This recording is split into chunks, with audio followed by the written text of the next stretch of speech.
Part 1. The Encounter. Expanded. The cold metal floor of Starbase Omega-7 felt like ice against Hannah Kim's fragile body. She was nothing like the humans around her. Her skin shimmered with a soft blue tint, and her eyes were larger and more expressive than any humans could ever be. At just 22 Earth years old, she looked both terrified and determined. Space stations were dangerous places for someone like her. Refugees from distant star systems often disappeared without a trace, and Hannah knew she was running out of time. Her planet had been destroyed in a massive solar explosion 3 years ago, leaving her as one of the few survivors of her entire civilization. The station buzzed with activity. Traders, merchants, and space travelers moved quickly through the corridors, their boots creating a constant rhythm of metallic echoes. Hannah pulled her thin jacket tighter, trying to blend in but knowing she stood out like a wounded bird among hungry wolves. She had heard stories about the illegal trade networks that operated in these remote stations. Alien refugees were valuable. Commodities, sold for labor, scientific research, or worse. Her unique biological structure made her especially attractive to unethical traders who saw her as nothing more than a potential profit. Hannah's survival instincts were sharp. She had learned to read human body language, to detect potential threats before they could approach. Her keen senses allowed her to navigate the dangerous corridors, always staying one step ahead of those who might want to capture her. Her backstory was a painful memory she tried to suppress. Her entire family had perished during the planetary destruction, leaving her alone in a vast, unforgiving universe. She carried with her a small data crystal, the only remaining connection to her home world and her lost civilization. The stations. Lighting was harsh and artificial, casting long shadows that seemed to dance with menacing intent. Hannah knew she needed a plan, and she needed it quickly. Her resources were limited: a few universal credits, the data crystal, and her extraordinary skills in advanced quantum navigation. Around her, humans moved with purpose. Some were merchants, others were traders, and many were simply travelers, passing through this remote outpost. But Hannah could sense the predatory energy of those who saw her as something to be bought and sold. Her breathing was controlled, but her heart raced. She had heard whispers about a particularly ruthless merchant named Kang, who specialized in trafficking rare alien species. The thought of falling into his hands made her skin crawl with fear. As she moved through the station, Hannah kept her head down, her movements calculated and deliberate. She looked like a young woman trying to survive, which was exactly what she was. But beneath her vulnerable exterior lay an intelligence far beyond what most humans could comprehend. The station's background noise, a mix of mechanical hums, distant conversations, and occasional ship engines, created a constant soundtrack of uncertainty. For Hannah, every moment was a potential threat. Every interaction could be her last moment of freedom. She had one goal: survival. And she would do whatever it took to ensure she remained free, to honor the memory of her lost civilization, and to find a place where she could belong. Little did she know fate was about to introduce her to June Park, a cargo ship pilot who would change her life forever. But for now, she was just another refugee, trying to survive in the cold, unforgiving landscape of a remote space station. Her story was just beginning, and the universe had already proven how unpredictable it could be. Would you like me to continue with the next part in a similar engaging and human-centric style? Part 2. The Protector June Park had seen his fair share of desperate souls during his years traversing the galaxy. At 38, he carried the weight of countless stories etched into the lines of his weathered face. His cargo ship, the Solar Wind, was more than just a vessel. It was his home, his sanctuary, and sometimes his only true companion. That day started like any other routine cargo run. Stacks of supply containers filled the loading bay, creating a maze-like environment that most workers would find monotonous. But June was different. He had a keen eye for details, a skill that had saved his life more times than he could count. The moment he spotted her, something felt different. A slight movement behind a stack of titanium containers caught his attention. Most workers would have ignored it, But June's instincts were sharper than most. He moved quietly, years of experience teaching him how to approach without causing alarm. Hana's trembling form looked so small against the massive industrial backdrop. Her blue-tinted skin and large eyes made her look vulnerable. But there was something else, a spark of resilience that caught June's attention. He recognized that look. It was the same look he'd seen in refugees from war-torn planets, in survivors who had lost everything but their will to survive. The station was a dangerous place, especially for someone like her. June knew about Kang, a notorious merchant with connections spanning multiple star systems. Rumor had it that Kang would sell his own mother if the price was right. His network of traders and bounty hunters was extensive, and once he set his eyes on a target, escape was nearly impossible.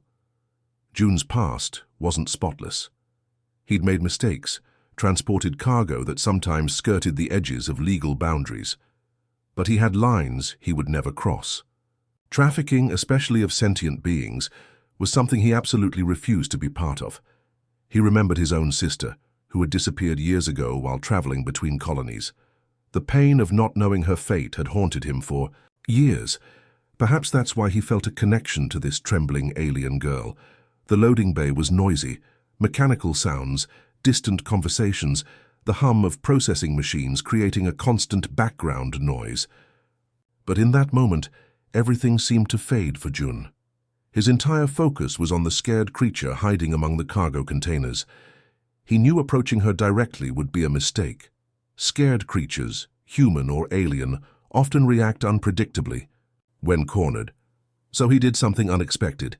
He sat down, not too close, but close enough to show he meant no harm. He pulled out a small nutrition pack from his jacket, standard issue for long-haul pilots, and placed it nearby. "You must be hungry," he said softly, his voice calm and steady. He didn't move, didn't make any sudden gestures, just spoke with a kindness that seemed rare in this harsh environment. The station was a melting pot of species, trades, and hidden agendas.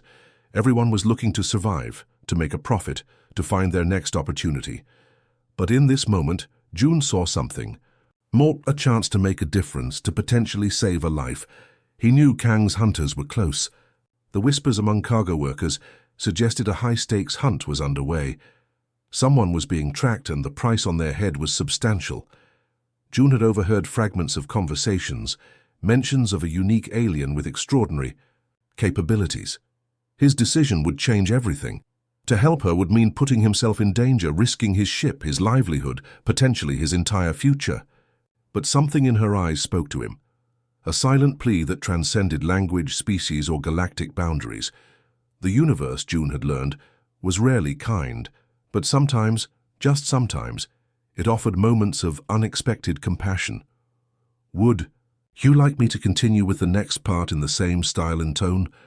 Part 3. The bargain, vulnerability, and determination danced in Hana's eyes as she approached June. Her iridescent tears weren't just simple droplets. They were crystalline, almost luminescent, telling a story of survival that words could never fully capture. The small maintenance room where they met felt claustrophobic. Old navigation charts hung on metallic walls, telling silent stories of countless space journeys. June sat quietly, his weathered hands folded, waiting for her to speak. He had seen many negotiations in his years of space travel, but something about this moment felt different. "I can save your entire career," Hana said, her voice surprisingly steady. Each word carried the weight of generations of scientific knowledge. Her people had been quantum navigation experts for thousands of years, a skill most human civilizations could barely comprehend. Quantum navigation wasn't just about moving from point A to point B, it was about understanding the fundamental fabric of space-time, reading invisible pathways that most species couldn't even detect. Her knowledge could potentially reduce interstellar travel time by decades, maybe even centuries.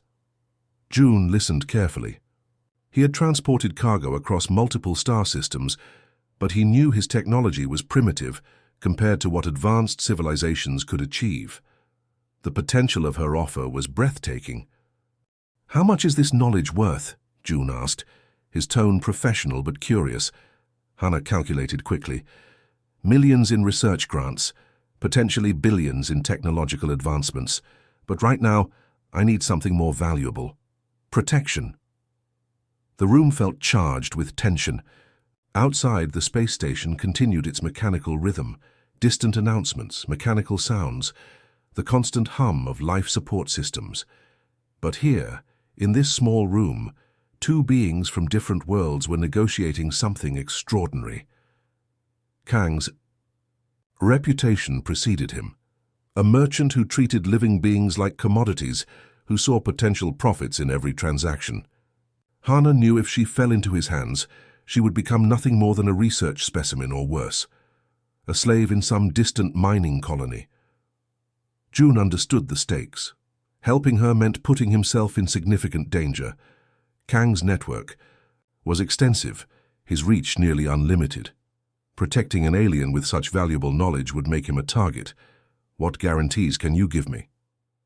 June's question was practical, born from years of hard-learned lessons in survival. Hana pulled out a small data crystal, no larger than a human thumb. Comprehensive navigational algorithms, advanced propulsion theories, engineering designs that could revolutionize space travel infrastructure. Her proposal wasn't just about survival. It was a potential partnership that could change everything humans knew about interstellar travel. June realized this was more than a simple transaction. This was an opportunity that came once in a lifetime, a chance to not just survive, but to potentially transform human understanding of space exploration. The silence between them was thick with possibility. Outside, the distant sounds of the space station continued, a reminder that their private moment existed within a much larger, more complex universe. "I'll need time to verify," June said finally, his voice carrying a mixture of caution and excitement. Hana nodded. She understood negotiations. She understood survival. And most importantly, she understood that her entire future balanced on this single moment of human compassion. Their eyes met, one representing a dying civilization, the other representing humanity's potential future. In that moment, something profound happened. It wasn't just a bargain. It was a connection that transcended species, technology, and individual survival. The universe, it seemed, had its own mysterious ways of bringing unlikely allies together. "Would you like me to continue with the next part in the same engaging style?" Part 4. The Escape. The Solar Wind's control room transformed into a pressure cooker of tension. Alarms screamed their electronic warnings, red emergency lights painting everything in a demonic crimson glow. June's hands moved with surgical precision. Across the navigation panel, sweat beading on his forehead, 3 mercenary ships approached from different angles, a classic hunting formation designed to trap and capture. Their weapon signatures locked onto June's vessel, each pulse promising destruction. These weren't ordinary bounty hunters. These were Kang's elite trackers, professionals who never returned without their target. "We have approximately 12 minutes before complete system lockdown," Hana announced, her fingers dancing across an auxiliary quantum interface she had quickly assembled. Her alien technology integrated seamlessly with the ship's primitive human systems, creating a hybrid navigation matrix that defied conventional understanding. June understood they weren't just fighting for survival, they were challenging an entire criminal infrastructure that treated living beings like tradable commodities. Kang's reputation was built on never losing a target, and today he had selected Hana as his prize. The ship's old quantum drive wasn't designed for what Hana was planning. It was like trying to race a bicycle against high-speed motorcycles. But desperation breeds innovation, and Hana's civilization had survived by being perpetually innovative. "I'll need you to trust me completely," Hana said, her large eyes reflecting both terror and absolute determination. Her quantum calculations were complex, involving dimensional shifts that most human minds couldn't comprehend. June's response was simple, a quick nod. The mercenary ships were closing in, their weapons charging. Each pulse could potentially vaporize the solar wind in milliseconds. Traditional escape routes were blocked. Conventional quantum jumps were impossible. But Hana wasn't thinking conventionally. She identified a microscopic quantum fold, a theoretical space-time wrinkle that most navigation systems would completely miss. It was smaller than a human hair, unstable, and potentially fatal. Most pilots would consider it suicide. Hana saw it as their only chance. "Prepare for extreme structural stress," she warned, her fingers moving with inhuman speed. The ship's metal framework began to groan. Bolts vibrated, internal systems flickered. It felt like the entire vessel was being twisted through an impossibly narrow tunnel. Normal physics seemed to bend and break around them. Outside, the mercenary ships momentarily lost their targeting systems. The quantum fold created a cascading interference that scrambled their most advanced tracking technologies. For a few crucial moments, the solar wind became a ghost, existing simultaneously in multiple potential locations. June gripped his navigation chair, his knuckles turning white. Years of space travel had prepared him for dangerous situations, but this was beyond anything he had ever experienced. Hana's breathing remained controlled. Her alien physiology allowed her to process extreme gravitational changes that would kill a normal human. Each quantum calculation was a dance between probability and potential, a mathematical poetry that transcended human understanding. The ship shuddered violently. Metal twisted, electronic systems sparked and died. For several terrifying seconds, it seemed like they would be torn apart by the quantum stress, then suddenly silence. They had emerged on the outer edges of a distant star system, millions of light-years from their original location. The mercenary ships were gone, lost in the quantum interference. June looked at Hana, a mixture of amazement and terror in his eyes. They had just accomplished the impossible. "Welcome to survival," Hana said, allowing herself a small, tired smile. "Would you like me to continue with the final part in the same engaging style?" Part 5. The Claim.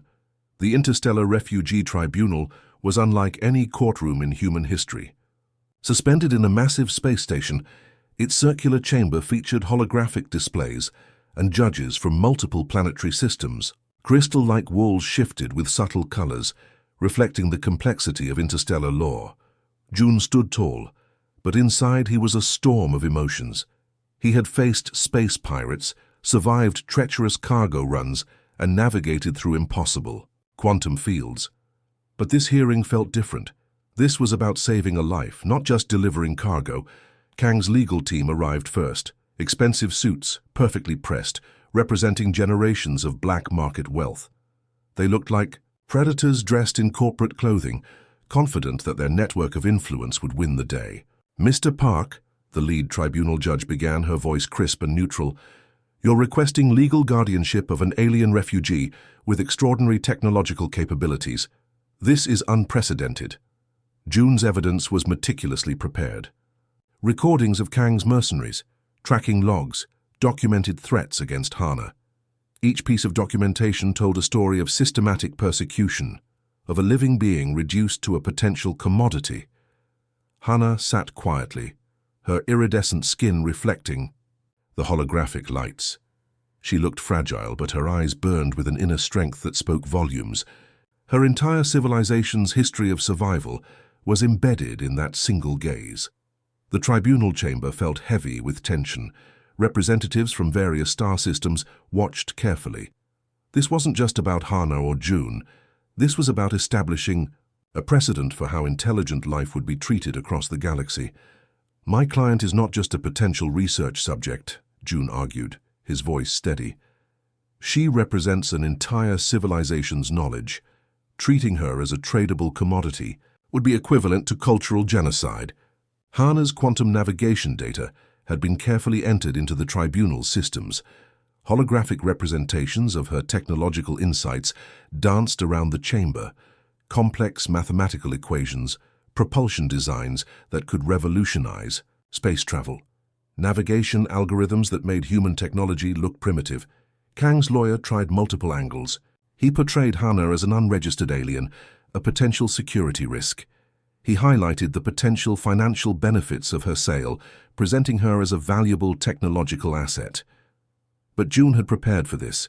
He presented documentation of Hana's personal history, the destruction of her home planet, her miraculous survival, her potential contributions to scientific understanding. "This isn't about ownership," June said powerfully. This is about protection. This is about recognizing sentient life's fundamental rights. The judges consulted their quantum-enhanced decision matrices.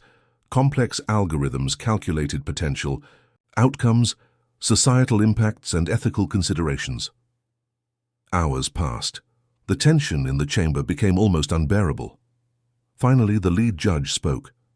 In consideration of the presented evidence, this tribunal recognizes the unique circumstances. Legal guardianship is granted to June Park, with full protective status for the refugee known as Hannah. The chamber erupted. Some cheered, some remained silent. Kang's lawyers looked stunned, their carefully constructed plan dismantled. Hannah looked at June, tears forming in her large eyes. It wasn't just a legal victory.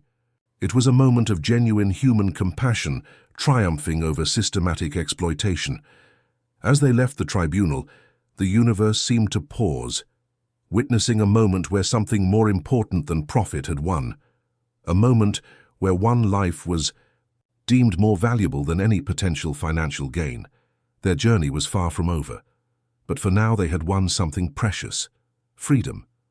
Would you like me to refine or adjust any part of the narrative?